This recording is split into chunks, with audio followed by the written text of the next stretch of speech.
na nagsasabi na nabubura ang pangalan sa aklat ng buhay.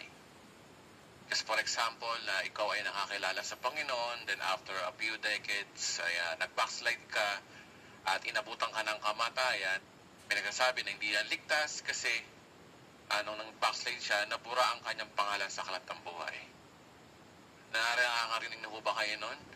O kaya, para bang sinasabi nila na 70 years kang Kristiyano, at araw ng iyong kamatayan nadulas ka at nabagok ang ulo. Pero nung time na nabagok ang ulo mo, bago nabagok, napamura ka. Ay, utong tsinta, at bigla kang nabagok, bigla kang namatay. So, ibig sabihin nun, nabura na ang iyong pangalan sa aklat ng buhay o hindi ka naligtas. At meron silang passage na ginagamit. At ito lang yung nag-iisang passage na pinagbabasihan nila na nabubura ang pangalan sa aklat ng buhay. At atin pong tunghayan ang verse na ito. Ang sabi rito sa Exodo, bigyan ko lang kayo ng background na ito yung panahon na si Moses ay nananalangin sa Diyos. Dahil ang mga Israelita ng panahon na yon ay nagiging pasaway at maraming mga nagawang kasalanan sa Diyos. Nais ng Diyos na lipulit mga Israelita. Kaya nagkaroon siya ng intercession na ganito. Pinakiusap ko pong patawarin na ninyo sila. Kung hindi sila mapapatawad, burahin na rin ninyo sa inyong aklat ang aking pangalan. Sumagot si Yahweh, kung sino ang nagkasala sa akin, ay siya kong buburahin sa aking aklat.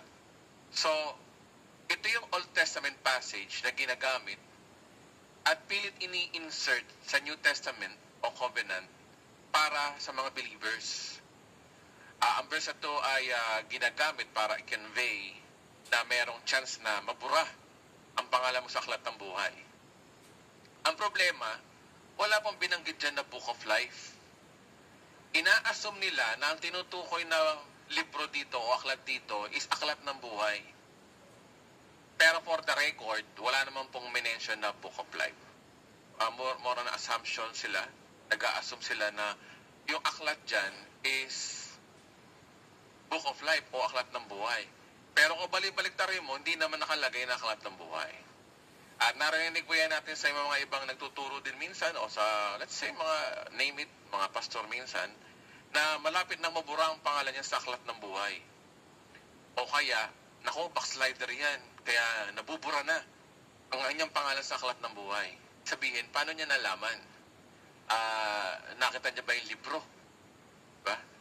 Siguro, binabasihan niya siguro sa buhay at kilos ng tao na, nabubuhay sa pagkakasala yan.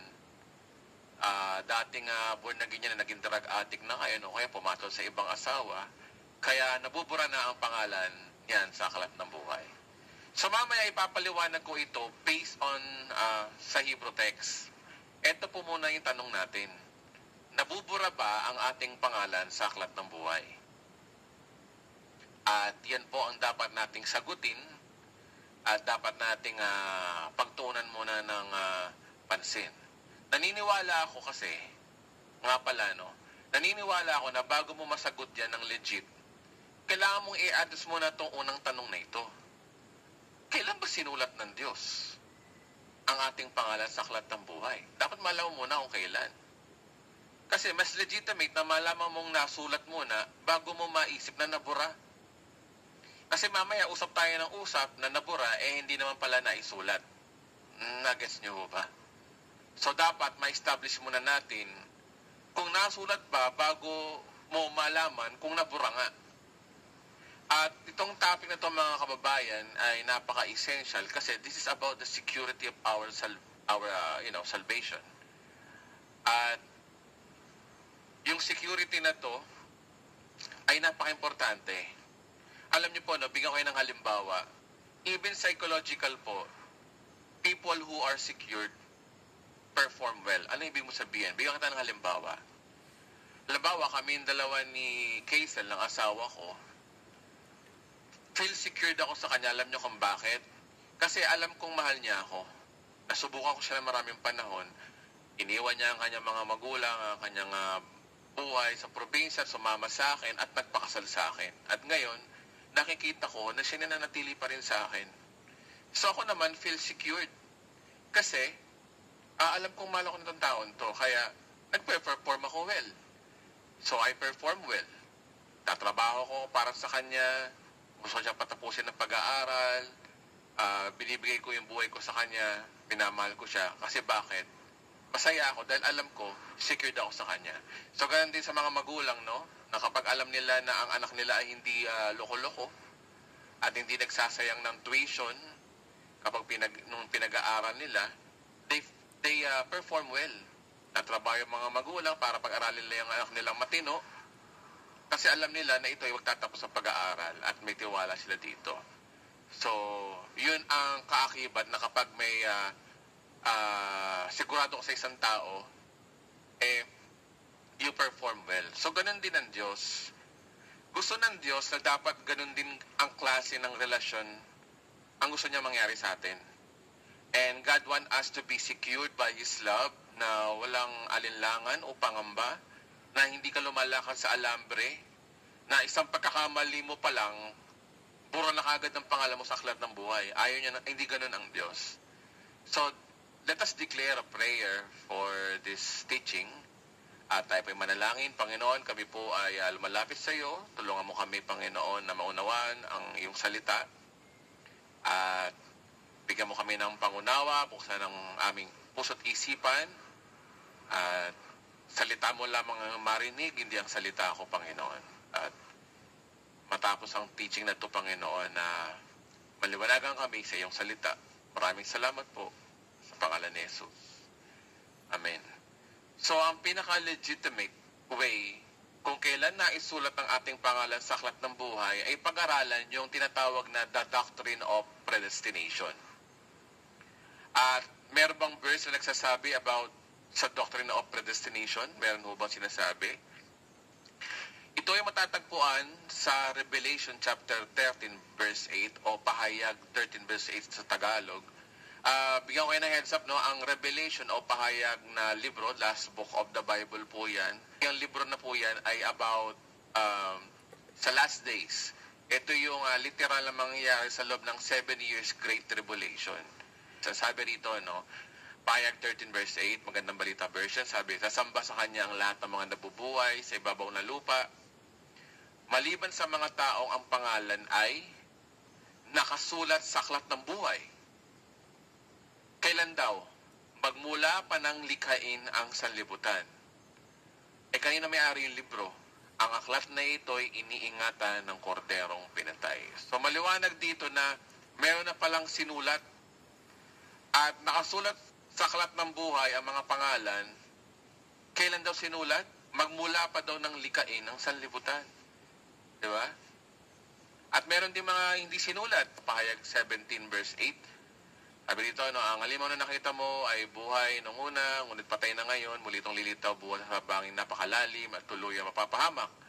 Ang mga taong nabubuhay sa lupa na ang pangalan ay hindi nakasulat sa aklat ng buhay, mula pa ng likain ang sanlibutan, ay magugulat kapag nakita ang halimaw. So, ibig sabihin dito, yung highlighted ko nilagay dito ay na ang pangalan ay hindi nakasulat sa aklat ng buhay, mula pa ng likain ng sanlibutan. So, mapapansin nyo sa dalawang verse na to, may pangalan na sinulat, yung nakasulat ay past tense, di ba? Hindi naman isusulat pa lang, kundi nakasulat na. Kailan? Bago palikain ng sanlibutan. So, at mayroong pangalan naman na hindi naisulat. Ang mga pangalan na naisulat, na-rapture na yon, kaya yung mga tinutukoy dito, yung mga taong hindi nakasulat sa aklat ng buhay, sila yung mga naiwan sa rapture at sila yung magsisisamba sa halimaw at sa Antikristo.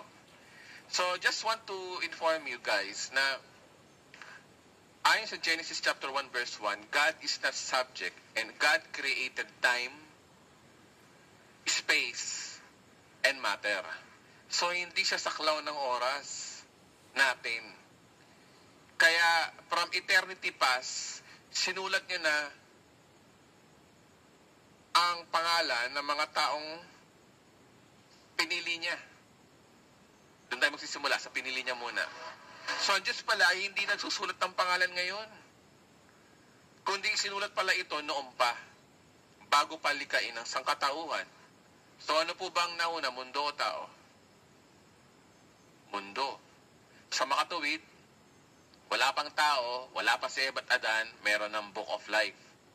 Gaya ng sinasabi ko sa inyo kanina, para masagot natin yan, we have to address the teaching of the doctrine of predestination.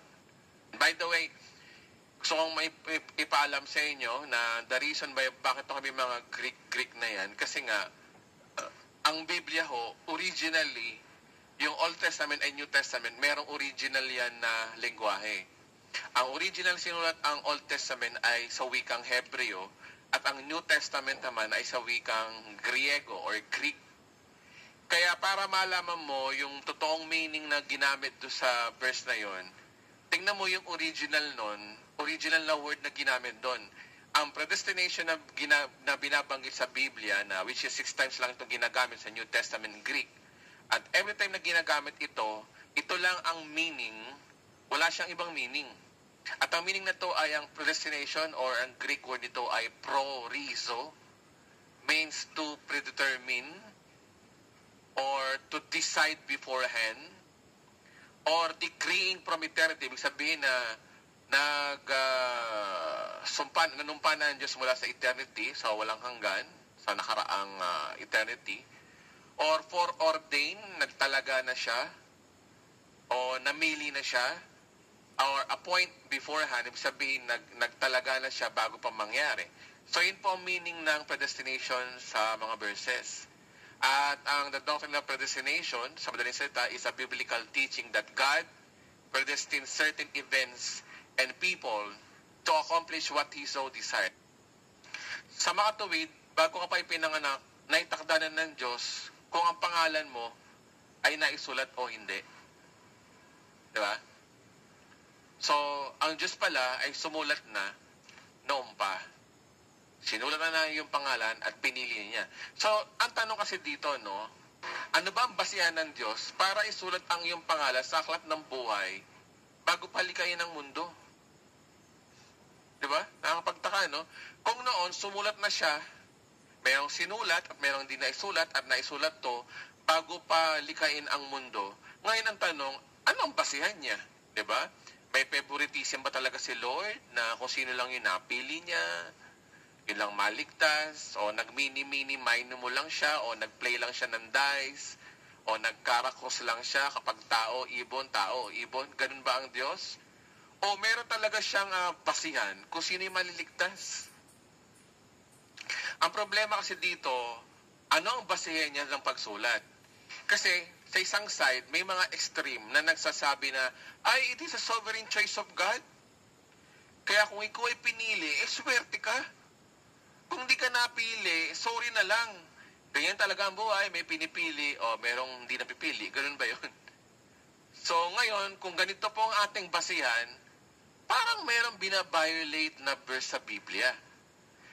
Alam niyo po, ang Bible po, never po na nagkaroon ng contradiction sa mga bawat verses, even Old Testament at New Testament verses. Lahat sila ay harmonious. At tandaan niyo po, kapag ang verse sa Bible, pinaliwanag, at tapos may binabanggang verse, alam niyo, ang mali po ay hindi yung verse, kundi yung nagpapaliwanag. Amen o ba? So never pong nag-contradict ang Bible, ang problema lang yung nagtuturo. Kaya mahalaga yung pinag-aaralan. So, eto yung tanong, no? Sovereign will of God o human free will? Kasi meron sinasabi sa Bible na God is sovereign, siya ang nasusunod. Pero naman sinasabi sa Bible na ang tao ay may free will. So don't forget na merong sovereign will si God, and remember, meron din human will. Alam niyo po, kahit merong sovereign will, meron din namang human will. So, paano magtutugma to? So, ang gulo naman, Kuya Edwin. So, ganito natin ipapaliwanag yan. Ang tao ay binigyan niya ng free will, di ba? Actually nga, nung binigyan ng Diyos ng kapangyarihan ng tao noong panahon ni Eva at Adan na, sige, free kayo mamili ng iyong kakainin dyan sa mga puno dyan, maliban lang doon sa puno nagbibigay ng mabutit masama o kaalaman na mabutit masama, kundi mamamatay kayo. Tao, pasaway, nagkasala. Ayun. Kung di lang sana nilagay ng Diyos ang puno, sana hindi na nagkasala ang tao. So sana lahat ay happy. Tama, di ba? Oo nga naman, ano? Ba't pa kasi naglagay ng puno doon? Nagkasala tuloy ang tao, di sana, hindi nagka-problema, di ba? So lahat nga naman ay happy. Totoo yun, we are happy. Pero God is not happy. Why? Kasi we are obeying God because we are programmed to obey God.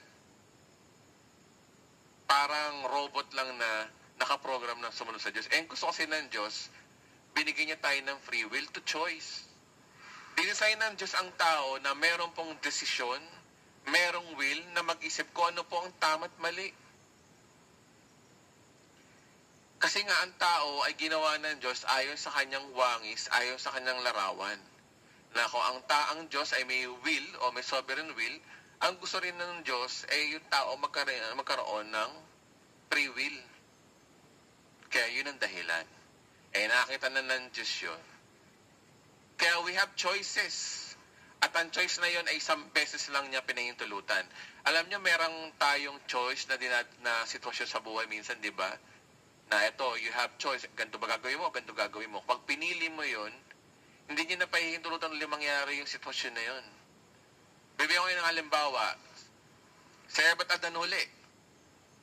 Nung nagkasala si Eva at Adan, nakapag-desisyon sila na kainin yung puno na nagbibigay ng kaalaman na mabuti at masama. Kaya alam mo, sunod na ginawa ng Diyos doon, inalis sila sa Garden of Eden. Kasi nagawa na nila yung choice nila. They have choice na kumain nun. Sabi nila, hindi na dapat ang tao dito manatili. Kailangan siya palayasin sa Garden of Eden, sabi ng Diyos. Kaya yun, pinalaya sila. So yung choice na yun ay hindi na ulit kasi kung ano yung napili mo, yun na yun. Ginagalang na ng Diyos yun at isang beses lang nangyayari yun. Kaya kapag ang desisyon mo sa iyong buhay ay piliin ang Diyos, iingatan niya yung desisyon mo. At di kanya nalulubayan, di ba? Walang pabago, walang accept, reject, sulat, bura. Nag-guess nyo? Na-connect ko ba? So, yun po yun. Sabi naman daw ng iba, meron daw tinakdang mapahamak at meron naman tinakdang maligtas.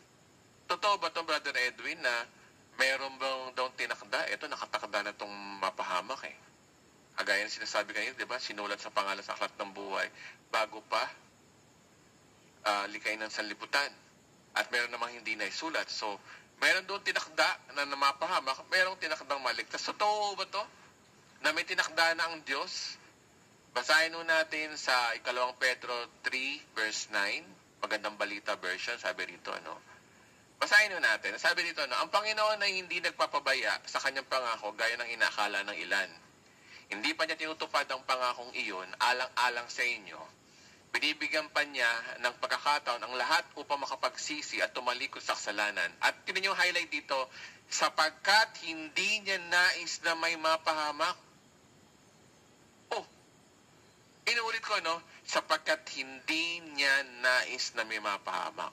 So, ano yung pinagsasabi mo na may pinili ang Diyos at may tinakda? So, yung paniniwala na yan ay hindi tutugma sa verse na ito. Tanungin ko sa inyo, gusto ba ng Diyos na maligtas ang lahat? Sabi sa John 3:16, For God so loved the world. Oh, di naman for God so loved the few. O kung sino lang pinili, kundi lahat. Pero ang tanong, maliligtas ba lahat? Hindi. Gusto niyang maligtas lahat, pero hindi lahat maliligtas. Sa makatuwid, ang maliligtas lang ay yung gustong maligtas. Yung meron kang will. Ang tao may free will. Kung gusto niya maligtas o hindi.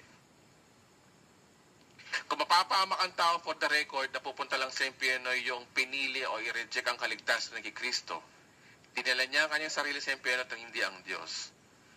Ngayon, kung gusto mong maligtas, tatanggapin mo yung biyaya ng Diyos, yung regalo ng Diyos sa kaligtasan na walang good works. And not by the law, kundi by the grace of God. At kung ayaw mo maligtas, edi sumunod ka doon sa mga batas-batas sa sinasabi ng Biblia, o mamuhay ka sa sarili mo. So you have will.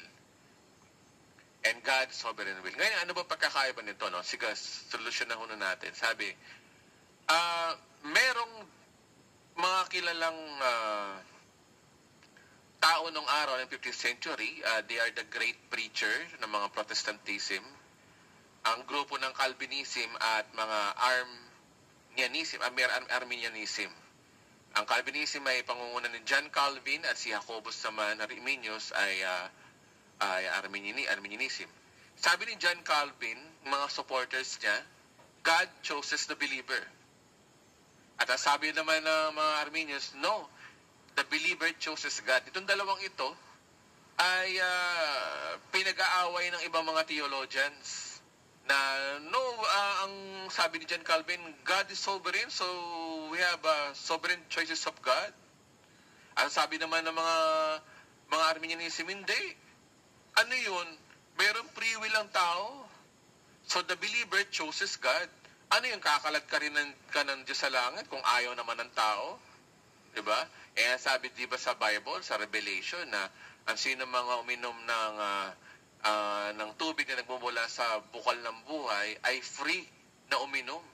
Ano paano kaya kung ayaw ng tao? Ibig sabihin, kakalat ka rin siya ng Diyos sa langit. So, ang problema sa ibang mga theologians, pinag-aaway nila itong dalawang to.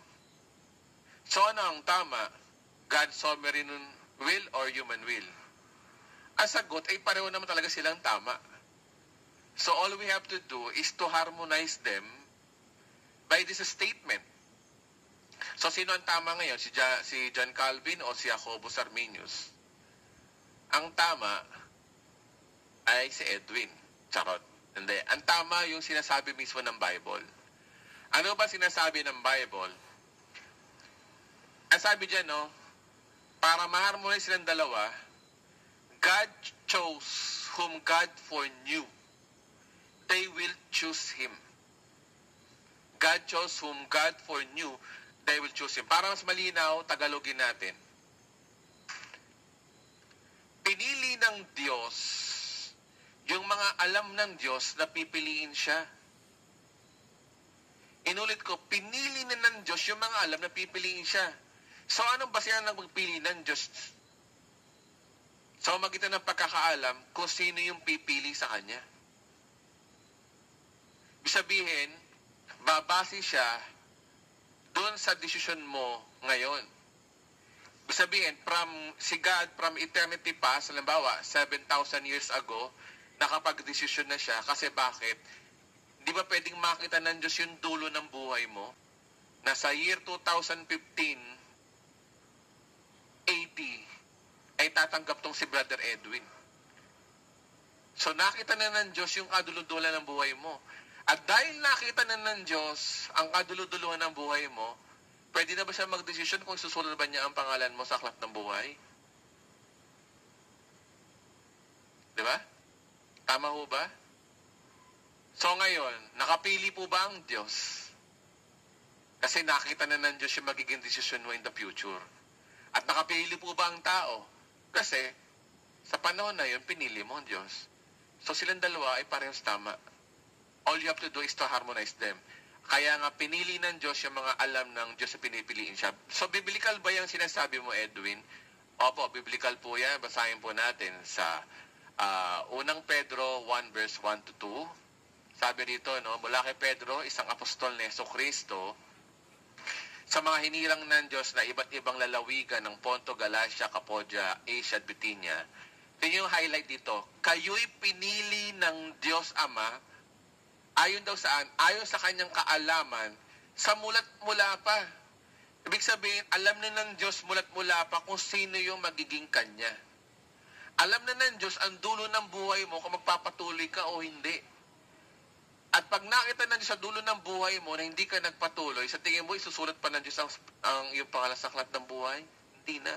Kaya noon pa lang, sinulat na niya na, eto, hindi ko to anak. Kaya nakita ko na yung dulo ng buhay niya, hindi niya ako tinanggap. Pero nung nakita niya yung dulo ng buhay mo, halimbawa, si Juan, nakita niya na, ay, tumanggap kay Kristo to at nakita niya ng Diyos sa kaduluhan ng buhay niya ay nagpatuloy. Kaya tingin niyo ho ba, Credibility ng Diyos na isulat niya na yun. At sabi dito na, at pinabanal ng Espiritu Santo upang maging masunurin kay Heso Kristo at nalilisaw magitan ng kanyang dugo. So tingin niyo sa verse na to, no? Nakita niyo ba dito yung truing God? Ang Diyos Ama, pinabanal ng Espiritu Santo upang maging masunurin kay Heso Kristo. At nakita niyo rin ba dito yung the blood of Jesus? So ang Lord, ang Jesus, ang Diyos ay alam na niya kung what you will do to the blood of Jesus. Ang blood of Jesus is symbolized, nalilinis at pinatawad ng ating mga kasalanan. Ang Greek text ito sa 1 Peter 1 verse 2, ang original niyan is yung sinasabi na kayo pinili ng Diyos Ama ayon sa kanyang kaalaman. Ang tawag dyan ay foreknowledge. Na sa Greek word ay prognosis, na ibig sabihin to know in advance. To know in advance. So, makikita natin dito na pagpili ng tao at pagpili ng Diyos, pagtanggi ng tao at pagtanggi ng Diyos, kung pinili ka ng Diyos, hindi na inaantay ng Diyos na makita ka. Sa totoo lang, hindi ka pa tao, nakita ka na ng Diyos. Naiintindihan po ba natin? Sabi naman ng iba, paano yan? Sinulat pero hindi nagpatuloy. Kaya binura yung pangalan. Gusto mo bang sabihin sa akin na nawaw mali ang Diyos? Na dito sa side na to ng eternity pass, sinulat ang iyong pangalan sa aklat ng buhay. Tapos sa kaduluduluhan, hindi niya alam na hindi ka magpapatuloy. Parang sinasabi niya na, mali. Akala ko magpapatuloy. Diba? At sabi niya sa mga angels, ay, naku, angels, sorry, angels, nagkamali ako, akala ko magpapatuloy. Sige na, burahin, erase, burahin ang kanyang pangalan. Ganun ba yun ng Diyos? O nakita na ng Diyos ang dulo ng buhay mo? Kung hindi ka magpapatuloy, bakit isusulat pa ang pangalan mo? Kagaya ng sinabi ko kanina. Kaya nga ang pagsulat ng pangalan na hindi base sa performance, kundi it is a based on God foreknowledge that you will do to the shedding of blood of Jesus. Amen po ba? So yung foreknowledge na yun ang unang step bago piliin ang tao. So, two important truths about God's foreknowledge. Siguro pagtibayin natin itong foreknowledge na to. No? Number one, God knew us before we were born. So, yun yung una. God knew us before we were born. Ang sabi ko dyan sa Psalm 139 verse 1. Ang sabi, O Lord, you have searched me and you know me. Sabihin, alam na na. So, yan. Sa verse yan. At isa pang verse, sa mga awit 139 verse 13 to 16, sabi sa verse 13, ang anumang aking sangkap, ikaw, O Diyos, ang lumikha. Sa tiyan ng aking ina, hinugis mo akong bata. Pinupuri kita, O Diyos, marapat kang katakutan at ang lahat ng gawain mo ay kahangahangang tunay. Sa loob ng aking puso, lahat ito'y nakikintal. So yung ganong katindi ang knowledge ng Diyos, no? Verse 15, ang buto ko sa katawan ng iyong higisin. Sa loob ng bahay bata, dooy iyong napapansin. Lumalaki ako roon sa iyo hindi nalilihim. At verse 16 ito malupit, ako'y iyong nakita na, hindi pa man isinilang. Batid mo kung ilang taon ang haba ng aking buhay. Sabihin na alam ng Diyos yung araw-araw mong buhay. Nakita na ng Diyos yun. Pagkat ito'y nakatitik na sa aklat mo, natalaan, matagal na palangkas mong ikaw ang may alam. So maliwanag dito na binubuo ka pa lang sa tiyan ng nanay mo, nakita ka na ng Diyos. Alam na niya kung ano ang iyong hinaharap. Alam na niya kung tatanggap ka sa Kanya o hindi. Alam na niya kung magpapatuloy ka o hindi. Alam na niya kung ba't ka nagsisimba para kay Lord o nagsisimba ka lang kasi dahil sa kaibigan mo. Nakikisama ka lang, di ba? Alam niya ang lahat ng bawat motibo ng iyong ginagawa. Naiintindihan mo ba natin? Galatians chapter 1 verse 15 sabi rito, ngunit, sabi ni Pablo, no, ngunit sa kagandaang loob ng Diyos, minabuti niyang ako'y piliin pa bago'y pinanganak. At tinawag niya ako upang maging isang lingkod. Tingnan niyo itong si Pablo, no? Dati siyang si Saul. Si Saul, dati siyang Pariseo na kung saan pinipersecute niya na ang mga Christians ever since, bago siya na born again. Pero sabi rito ni Pablo, no, sa kagandaang loob ng Diyos, minabuti niya akong piliin bago pa rin siya pinanganak. Ibig sabihin, kasama din dito nung pinanganak siya, nagbinata siya, hanggang sa naging pariseo siya, hanggang na mersikot siya, hanggang sa nakakilala siya sa Panginoon. So kasama dito yung bad side. Tinawag na niya ako upang maging isang lingkod niya. So how come that tong mamang ito ay makakilala sa Panginoon na alam naman natin na almost half of book of New Testament siya ang sumulat.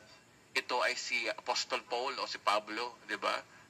So, ganun ka-amazing ang Diyos. Pinagtatagni-tagni niya yung sitwasyon, pangit man o maganda, lahat ng yun ay may plano ang Diyos. Di ba? Number 1, di ba, God knew us before we were born and God chose us before the world began. So, sabi rito, no, bago palikain ng sanlibutan, pinili na niya tayo. Ayun, no? Upang maging kanya sa makinandaw ng ating pagkikipag-isa kay Kristo. Upang tayo maging banal at walang kapintasan sa harapan niya dahil sa pag-ibig ng Diyos. Tayo kanya pinili upang maging anak niya sa magitan ni Kristo at iyan ang kanyang layo at kalooban. So parang sinasabi sa verse na ito, na kapag pinili mo si Yeso Kristo ngayong araw na ito, kasama ka doon sa pinili niya in the past. Yun lang yan. Yun yung verse dito, ang liwa-liwanag, di ba? So, God chose us before you were born. So, Ephesians chapter 1, verse 11, in Him we are also chosen, having been predestined, ito yung word na predestined o yung pro-reason na sinasabi ko kanina, according to the plan of Him who works out everything in conformity with purpose of His will. So, sa Tagalog, dahil kay Kristo, tayo rin ay naging pag-aari ng Diyos. Yung pag-aari ng Diyos, ito yung predestined o yung pro-reason, na siyang nagsasagawa ng lahat ng bagay ayon sa kanyang layo at kalooban. So, biblical talaga na ang Diyos talaga ay bago mangyari, bago pa pinanganak, pinili ka na niya talaga. Diba?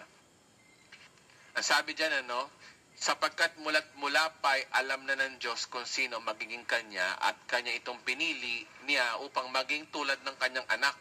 Sa gayon, ang anak ay maging panganay natin ng lahat ng maraming magkakapatid.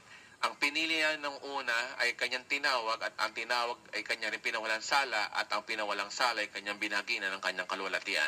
Tingnan nyo, dito nyo makikita yung chronological order ng pagpili ng Diyos. Una, sabi dito, ang unang step, mula pa'y alam ng Diyos kung sino maging kanya. Ito yung foreknowledge. Ang unang step, naalaman na ng Diyos ang dulo ng buhay mo. Nakita niya ng future. Pwede mo mangyari yun ng Diyos? Pwede mo makita ng Diyos 100 years from now? Pwede bang makita ng Diyos na 1,000 years from now kung ano mangyayari? So, ganun din yun. Nakita na ng Diyos ang desisyon mo ngayon. Noon. At sinulat niya na ito 7,000 years ago. Sabihin natin na yun ang taon ng mundo. O sabihin natin na bago likain ng mundo. Kaya nung nakita na ng Diyos yung foreknowledge na yun, yan yung unang step. Ikalawang step dito ay yung doon kanya pinili. Sinulat niya na yung pangalan. Dahil sinulat niya from eternity na etong si Edwin Francisco, pinili ko to kasi nakita ko yung dulo ng buhay niya ay siya sa akin. So ngayon, chronologically, mangyayari ito sa year 1976, pinanganak siya at year 1989, maboborn again siya. Doon papasok yung tinawag. Kaya noong 1989, tinawag ako ng Panginoon at tumugon kagad ako kasi nakatakdaan na ako. So, naborn again ako. At yun yung stage na tinawag. Ang mga tinawag sa kanya rin, pinawalang sala. So, doon, naniniwala ako na ako'y pinawalang sala ng Diyos, hindi base sa aking performance, kundi dahil sa biyaya ng Diyos. At sa future, at ang pinawalang sala ay kanyang babahaginan ng kanyang kalwalatian o ito yung eternal glory na balang araw tayo ay maghaharing kasama ni Kristo. So para malinaw, ang Ephesians chapter 2 verse 29 to 30, ito yung chronological order niyan. So Ephesians 29, ito yung chronological order, no? Foreknowledge, ibig sabihin mula pa alam na ng Diyos ang magiging kanya, naalaman niya na, nandulo ng buhay mo, kaya sinulat niya na. So hindi na una yung predestination. Bago nagkaroon ng predestination, nalaman muna ng Diyos, kaya pinili ka niya. Ibig sabihin, pinili ka na niya dahil nalaman niya yung dulo ng buhay mo. Kaya napakahalaga yung tinuturo ko dito na nangyari is nalaman muna ng Diyos. Then doon, pinili ka niya, tinakda ka niya, at sa panahon ng oras na ikaw ay pinanganak at na panahon na Itinakda niya na yung araw na mabuborn again ka, doon kanya tinawag para makilala ang Diyos. At dahil nakilala mo ang Diyos, doon mo na-realize na ikaw ay pinawalang sala, na wala na yung kasalanan mo. Effective na sa iyo yung katwiran ni Kristo, yung kagandang loob ng Diyos. At dahil pinawalang sala ka na, ikay nakatakda naman in the future na pinaupong kasama ni Kristo sa millennial kingdom. After ng Great Revelation, bababa si Kristo kasama tayo at maghahari siya sa 1,000,000 taon, literal kingdom. So yun yun. So yun yung chronological order. So review tayo, no? Kailan ba sinulat ng Diyos ang ating pangalan sa aklat ng buhay? Ito'y sinulat na ng Diyos bago pa likain ang mundo. Amen po ba? Ngayon ang tanong, ano ho ba ang basihan ng Diyos para isulat ang iyong pangalan sa aklat ng buhay bago palikayin ng mundo? So anong basihan niya? Kung noon pa niya sinulat, ano basihan niya? So maliwanag na hindi na ang Diyos ay hindi nag-mini-mini mo o hindi nanguhula o may favoritism siya. Hindi, may basihan siya. Ano yung basihan niya? Pinili ng Diyos yung mga alam ng Diyos na pipiliin siya. Na nalaman ng Diyos ang dulo ng buhay mo, nung nakita ng Diyos ang dulo ng buhay mo, na ito pala, pag namatay pala to, sa akin pala to, sige, dito pala, susulat ko na ang pangalan niya sa aklat ng buhay. Nagigets po ba natin? Doon palang mangyayari yung pipiliin siya. Kaya nangyari yung pagpili ng Diyos at pagpili ng tao, yung divine free will ni God at saka human free will ng tao, nagkasundo. Nakapamilya ang Diyos, nakapamilya ang tao. Gets po ba natin? So, yan po yun. So, two important truths about God's foreknowledge na God knew us before we were born. So, may mga verse tayo kanina dyan. And God chose us before the world began. So, ngayon, Kuya Edwin, ang tanong, paano na yung sinasabi mo kanina na Exodus 32, verse 32 to 33, na may verse na pinapakita yung iba na nabubura ang pangalan sa aklat, na hindi mo malaman kung ano ba yung aklat na yan. So, ano na? Diba? So, balikan natin tong verse na to, no? Para maintindihan natin. Exodus chapter 32, verse 32 to 33. Kasi kapag binasa po natin ang verse na ito, parang nagpapahiwatig na ang pangalan ay nabubura. Besides, ito lang yung nag-iisang verse na ginagamit ng ibang pastor para sabihin na ang pangalan ay nabubura. At wala po itong supporting verse.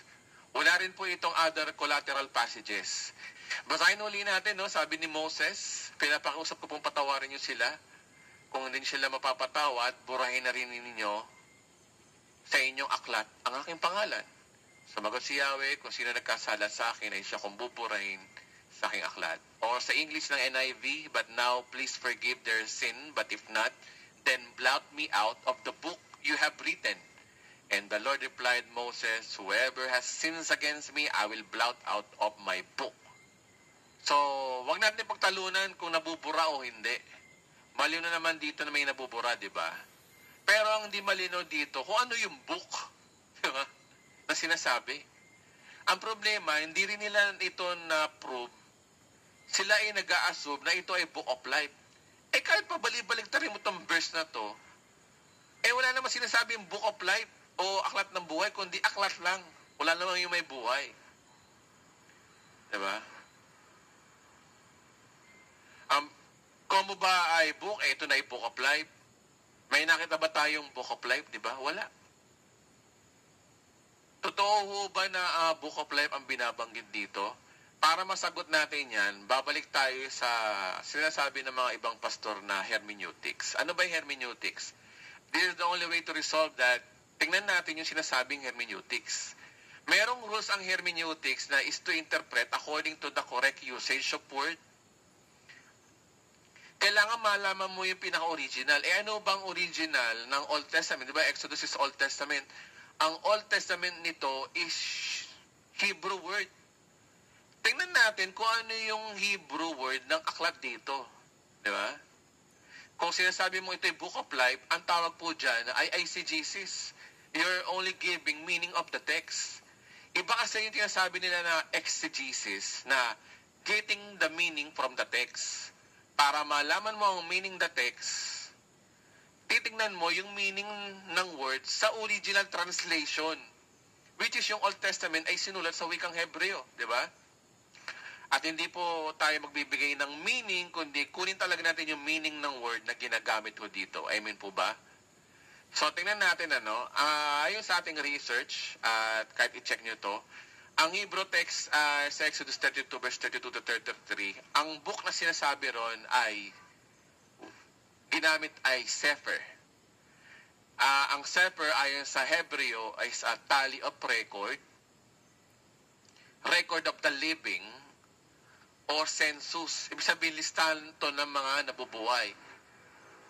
Hindi to aklat ng buhay, kundi listahan ng mga nabubuhay. Yung mga literal, physical na nabubuhay. Yun ho ang meaning ng book dyan. Kung tutuusin, gusto kong malaman din yun na hindi po proper yung book kasi nung panahon na yun, hindi pa uso yung idea ng book. Kasi ang book ng araw ay hindi pa nila alam na book yun. Ang tawag nila dun ay scroll, di ba? O kaya parchment, balat ng hayop, o maling sinulat sa bato, o listahan, kung saan nila sinusulat. So, ang record of the living, ito yung tinatawag na census, not record of the dead. Kaya nga pang may mga census, nagsisensus, di ba? Pag may mga makatok, tinatanong dyan, ang tinatanong dito, yung sino yung mga nabubuhay, hindi yung mga patay. Kaya nga census eh. That is record of the living. So, ang tanong, may makakita po ba tayo sa Bible na nagsusupport sa Sefer? Na ito ay Book of the Living? May nakikita po ba? I will show you another verse. Ito pong kainaman, no? Scripture, interpret the Scripture. Pero yung pastor na nag-i-interpret na nabuburang aklat sa buhay, wala silang verse na ma-support sa verse na interpretasyon nila. Di gaya ng verse na ipapakita ko sa inyo ngayon, sumusuporta na ang Sefer na ito is Book of Living o Book of the Living. And I will show you the verse. Basahin po natin sa Psalm chapter 69 verse 28, Old Testament pa rin. Sabi rito, no, let them be blotted out of the book of the living.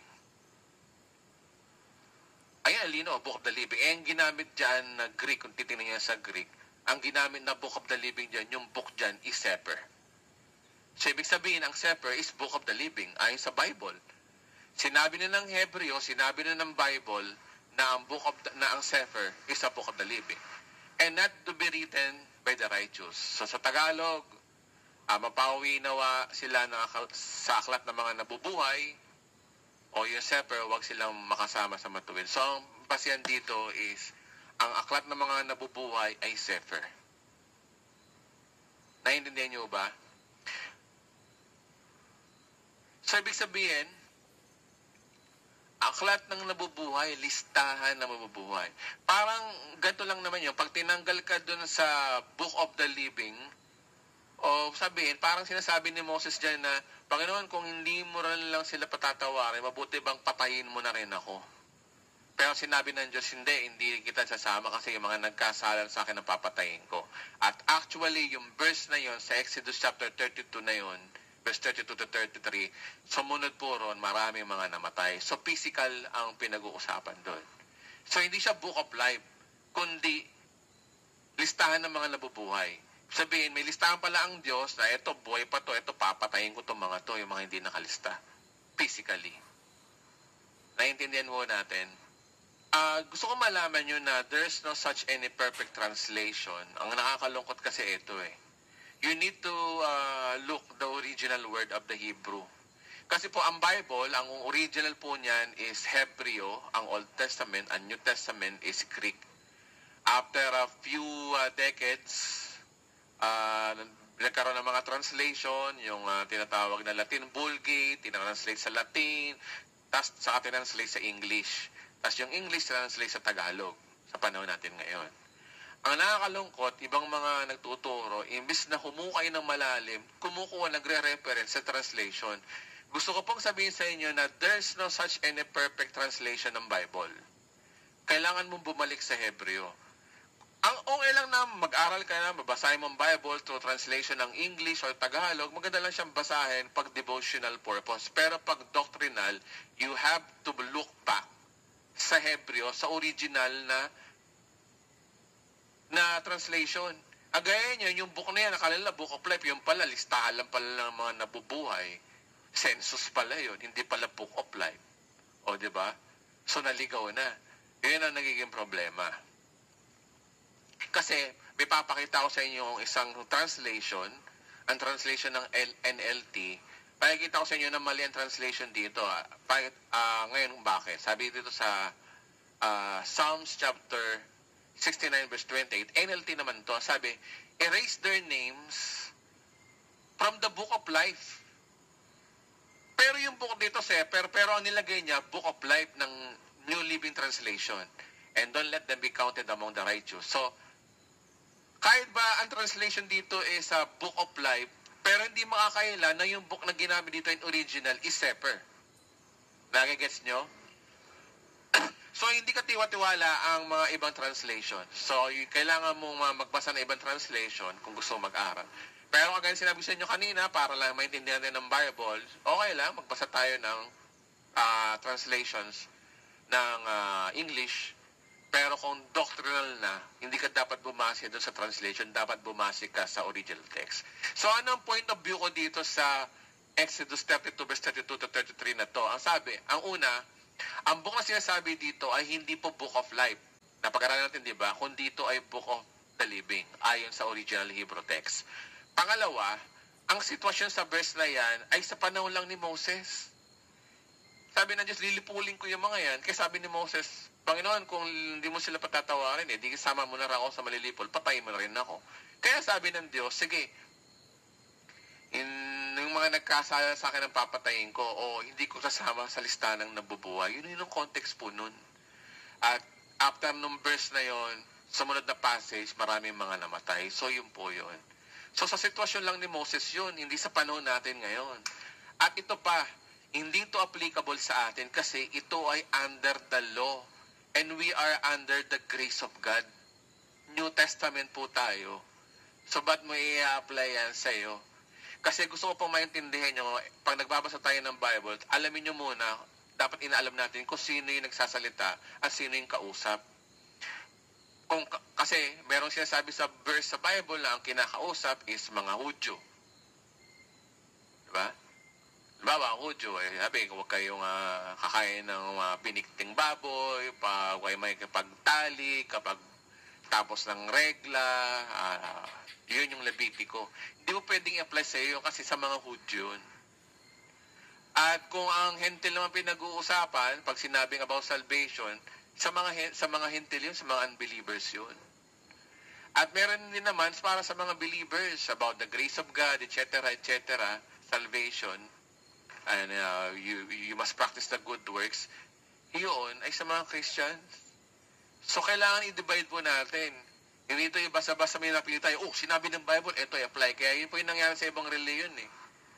Meron silang panuntunan na huwag kakain ng ganto. Ang tunay na pagsamba ay hindi linggo, kundi Sabado. Kasi hindi nila iniisip na yung mga sinasabi sa Bible, tinatanong muna na dapat ng sarili nila kung ito ba ay applicable sa Christianity o sa Judaism po ba to o sa mga unbelievers. So, dito applicable sa atin kasi ito ay under the law and we are under the grace of God na ang kaligtasan ay libre at biyaya lang ng Diyos. Amen po ba? Amen.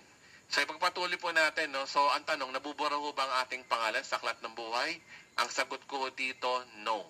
And I have two reasons. Number one, no, because God never commit mistakes. Ang Diyos ay hindi nagkakamali. Diyos ko, common sense na lang po mga kapatid. Hindi po buburahin ng Diyos ang pangalan mo kasi ang Diyos ay hindi nagkakamali. Naintindihan mo ba? Alam mo, gets nyo. Kung ang Diyos ay nagkakamali, bababa ang tingin mo sa Diyos. Ang Diyos ay nagkakamali ay hindi siya dapat sambahin. Nagkakamali pala Diyos, huwag siya sambahin. Nagkakamali, di ba siya agahin natin eh. Kaya ka sumasamba sa Diyos dahil ang Diyos ay hindi nagkakamali. Ikaw yung nagkakamali, ang Diyos ay nagkakamali, pantay lang kayo ng Diyos, di ba? Para sambahin siya. Pero hindi ganun eh. Ngayon, ang Diyos ay hindi mo kapantay. Dahil ikaw yung nagkakamali, ang Diyos ay hindi nagkakamali, kaya dapat siyang sambahin because God never commit mistakes. Amen po ba? Number one, common sense lang, di ba? Pangalawa, ang pagbubura ko kasi, akto ng pagkakamali. Erasure means mistakes. So ano ba ang binubura? Yung tama o mali? Di ba? Kaya pag sinasabi mo ng pangalan mo ay binubura na ng Diyos sa aklat ng buhay, para mo sinasabi na nagkakamali ang Diyos. Di ba? Sabi sa Deuteronomy chapter 32 verse 24, He is the rock, His works are perfect, and all His ways are just. A faithful God who does no wrong. Ang linaw dyan. Highlighted is mine. God who does no wrong. Linaw, yung Bible may sabi. Sinabi pa, the Lord within her is righteous. Sa Penaias 3:5, He does no wrong. Yeah, biblical, di ba? Hindi siya nagkakamali. So, hindi siya pwedeng magkamali na isulat ang iyong pangalan sa aklat ng buhay. Pangalawa, nabubura ba ang ating pangalan sa aklat ng buhay? Ang ikalawa kong reason is no, because God promised that He will never erase it. Sa Revelation chapter 3 verse 5, sabi dyan, no? Sabi sa Bible, nangako ang Diyos sa mga umiibig sa Kanya, hindi niya buburahin. Eto, Revelation 3:5 sabi, He who overcomes will like them be dressed in white, and I will never blot out his name from the book of life. Ito literal, book of life na ang sinabi rito. But I will acknowledge his name before my Father and his angel. So, sabi dito, no, he who overcomes. Maraming mga pastor nagtuturo dito na if you overcome, I will not blot out his name. Siguro sa Tagalog, basahin natin, no? Ang magtatagumpay ay magdaramit ng puti at ang hindi ko kailanman aalisin sa aklat ng buhay ang kanyang pangalan. So yung magtatagumpay pala dito ay hindi aalisin sa aklat ng buhay ang kanyang pangalan. If una, may mga pastor kasi natuturo na kung magtatagumpay, sinasabi dito yung mga magtatagumpay lang. Kung magtatagumpay ka, ay hindi aalisin ng Diyos. Parang lumalabas tuloy na talagang nagbuburang na ang Diyos sa aklat ng buhay. Pero teka muna, basahin mo maigi. Ang sabi dyan, magtatagumpay. Wala namang kondisyon wala namang if or kung. Just only description na magtatagumpay. Ibig sabihin yung mga magtatagumpay daw, ay hindi ko kailanman aalisin sa aklat ng buhay sa kanyang pangalan. Diba? Marami nagsasabi na yung mga magtatagumpay lang. Ano ba yung tagumpay na sinasabi rito? Yung tagumpay ba to ay ayon sa iyong kalakip na gawa o nakaangkas dun sa biyaya ng Diyos? Diba? May natanong ako sa inyo, no? Are you a loser? Kasi, Brother Edwin, pwede ko pasok dyan sa magtatagumpay kasi nga, hindi kompleto yung pagsimba ko. Minsan nanlalamig ako, minsan backslider ako. Parang hindi yata ako kasama sa magtatagumpay. At yun yung idea na yun. Ang tanong kasi, loser ka ba talaga? Saan ka ba bumabase ng tagumpay? Sa ginagawa mo o sa ginawa ni Kristo para sa'yo? Diba? Pero ang sagot ng Bible, eto, next verse. Romans 8:37, no, in all these things we are more than conquerors through Him who loved us. Sino ang binabanggit dito? In all these things tayo. We, di nasabing yung pinili lang Hindi naman yung some, kundi we, lahat tayo, ay more than conquerors, higit tayo sa magtatagumpay. Sa magitan daw ni Kristo through Him na nagmahal sa atin. So you are more than conquerors. Paano mo sasabing loser ka? Ikaw nga ay more than conquerors. Diba? Hindi ka nakaangkas sa sarili mong tagumpay. Bibigyan ko ngayon ng halimbawa, no? Si Pacquiao, lumaban ng boxing, nakipag-suntukan doon sa New York at nanalo. So, billion o million ang kanyang kinita at siya ay conqueror. Tama po ba? Mananagumpay siya Pero alam nyo, ang nangyari, lahat ng balat, lahat ng kanyang kinita ay binigay niya kay Jinky. At si Jinky naman, ginastos niya ang kanyang balaton ng kanyang asawa, namili siya ng mga mamahaling bag, Gucci, Michael Kors, di ba? So ano si Jinky? Kung si Manny Pacquiao ay conquerors, ano si Jinky? she is more than conquerors. Nagiget niyo ba? Yung pinaghirapan ng iba, ikaw yung nagtamasa. So, ganun din kay Kristo. Si Kristo, nung namatay sa krus, siya ay nagtagumpay sa kasalanan. Kaya na hindi na big deal sa ng Diyos ang kasalanan natin kasi pinatawad din kasalanan natin from past, present, and future. Yun ang katotohanan. At sino ang nag-benefit nun? Yung kanyang bride, tayo. Tayo mga Christians.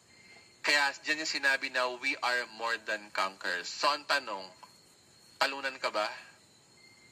So kasama ka sa magtatagumpay.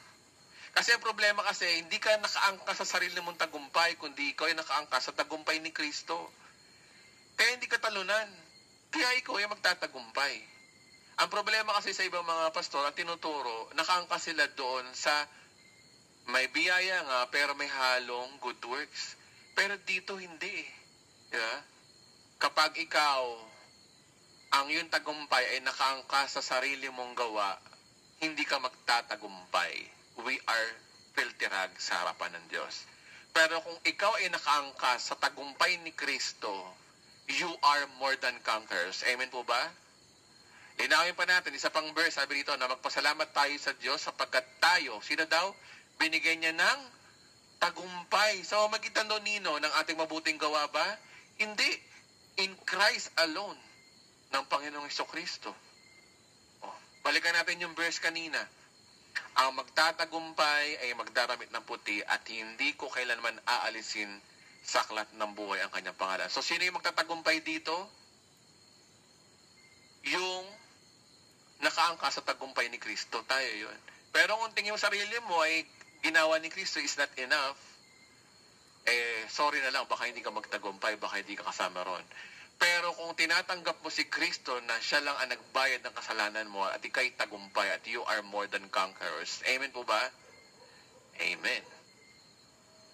So ngayon, ang conclusion po natin is, ang kaligtasan ay biyaya o regalo ng Diyos at hindi sa ating araw-araw na performance.